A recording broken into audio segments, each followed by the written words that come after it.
Okay, we're going to move on to House Bill 5041. Okay, this is by Representative Corvese. This bill is regards the regarding food and drugs, requires drug manufacturers to establish a fund and manage state-approved drug take-back programs free of charge to the consumer and the pharmacy. We do have one witness for verbal testimony, and we're going to raise them right now online. If everybody would just be patient for a moment. Thank you.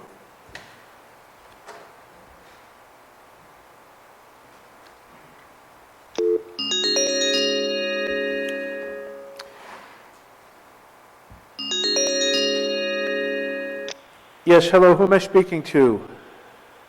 Hi, Chairman. This is Robbie McLaughlin with the Consumer Healthcare Products Association. Hello, Robbie, and thank you for appearing with us on House Bill 5041. You've got a name that a lot of people are probably envious of. I'm sure a lot of people don't want to play cards with you. You're here on House Bill 5041 today for verbal testimony. If you would go right ahead, you have our attention and our assistance. Thank you, Chairman Casey, and distinguished members of the committee for allowing me to address you today. My name is Robbie McLucky, and I am representing the Consumer Healthcare Products Association. That's the national trade association representing the manufacturers of over-the-counter medicines, dietary supplements, and consumer medical devices. I would like to start by applauding Representative Corvese for bringing attention to the important subject of safe medicine disposal. This is indeed an important issue. Safe drug disposal is an important component of a safe medicine use regimen. If there comes a time when Rhode Islanders want to dispose of these medicines, they happen to reside in a state with one of the most, if not the most, expansive disposal programs in America. There are currently 56 disposal bins placed in law enforcement facilities and pharmacies across the state. 99% of Rhode Islanders live within a 20-minute drive of a drug disposal kiosk, and 85% of residents live within a 10-minute drive. Educating the public about the location and accessibility of these existing kiosks is an area that should receive increased attention. In the past, there were several separate resources that listed the location of kiosks. Industry recently partnered with retailers, law enforcement, and Google to create a one-stop source listing all kiosk locations. MyOldMeds.com allows residents to type in their zip code and find the nearest kiosk to their location. The site also provides critical information about the secure storage of medications. Now, in addition to the existing kiosks currently in place, the Federal Drug Enforcement Administration holds biannual drug take-back days to provide residents with additional opportunities to dispose of unwanted medicines, including OTCs. In fact, according to DEA, 35 local law enforcement agencies across the state of Rhode Island participated in the last event held in October.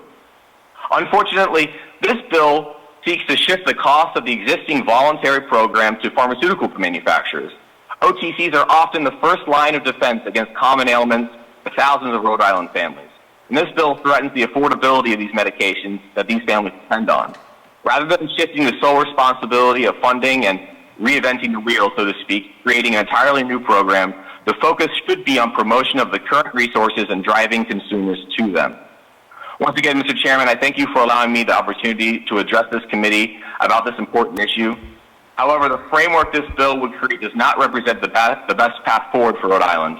Again, this state has one of the most accessible programs in the country already in place. I'd like to thank Representative Corvese for his transparency and willingness to hear us out with our concerns. But as currently written, DHPA is strongly opposed to this bill's passage.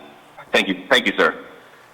Thank you. Are there any questions for Mr. McLucky? Okay, Robbie, if you would, maybe you can entertain a question from me. I'm just wondering, is there something that maybe you can work on with Representative Corvese that would make it more palatable to the Consumer Health Products Association? I would absolutely entertain the opportunity to sit down with Representative Corvese and talk about what would best work for the state. Absolutely. Okay, if you would like to send an email to the clerk of the committee, I will forward that to Representative Corvese, and maybe we can have a discussion and see what we can do. I would appreciate that very much, Chairman. Okay, if you hold on one second, we do have a question from another committee member. Representative Fogarty, go right ahead, please. Mr. McLaughlin, could you tell me when you have these drop-offs at the police, is the municipality paying for the disposal of them afterwards? Who pays for the disposal of those medications? I believe Chairman, I believe the question was regarding who's paying for the current disposal programs. Right, so we're gonna, Yes. only 3 anyway. Yes, it is. Okay. So if they're Well, dropping in off at the reference police to station, the, okay. I apologize, Chair.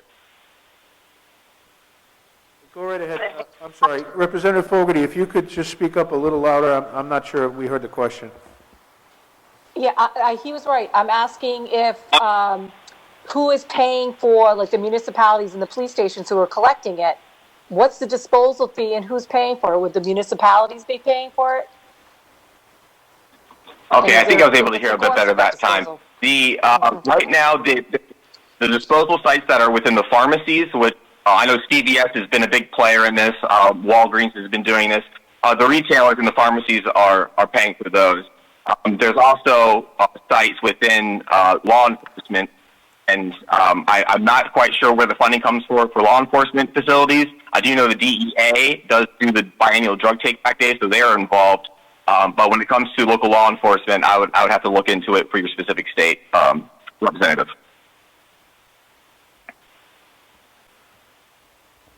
Representative Fogarty, are you satisfied with that answer? Yes, I'll take that. Thank you. Thank you, Representative. Thank you, Robbie. Please, if you would, please contact the clerk of the committee, and I'd like to get in touch with you and Representative Corvasi and see if we can come into some type of an agreement with something that might work for everyone. Absolutely, Chairman. Thank you for your time. Thank you very much. Are there any other questions from the committee? Hearing none, that will close the hearing on House Bill 5041.